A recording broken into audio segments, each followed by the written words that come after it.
సహ సహకారులతోనూ సువార్త పనిలో నాతో కూడా ప్రయాసపడిన వారు. ఈ పరిచర్య పనిలో, ఈ సువార్త పనిలో, ఈ మందిరం యొక్క పనిలో, ఈ పరిచర్య యొక్క పనిలో సహకారులుగా ఉండాలి. సహకారులుగా ఉంటేనే మీ పేర్లు జీవగ్రంథమందు దాచబడి ఉన్నట్టు.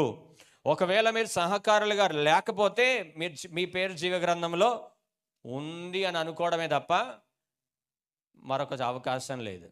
ఉంది అని భ్రమపడమే అంతే. సో ప్రతి ఒక్కరు కూడా ఎట్లా ఉండాలంటే దేవుని మాటకు మనం సహకరించాలి. దేవుడు చెప్పే ప్రతి మాటకు మనం సహకరించాలి. ఇప్పుడు ఒక వ్యాధి మనలో నుంచి వెళ్ళిపోవాలంటే ఒక ఆపరేషన్ చేయాలి. ఒక ఆపరేషన్ చేసేటప్పుడు పేషెంట్ ఏం చేయాలా? డాక్టర్కి సహకరించాలి. సపోజ్ ఒక ఇంజెక్షన్, నార్మల్ ఇంజెక్షనే వేయాలనుకుందాం. సో పేషెంట్ ఏం చేయాలా? డాక్టర్కి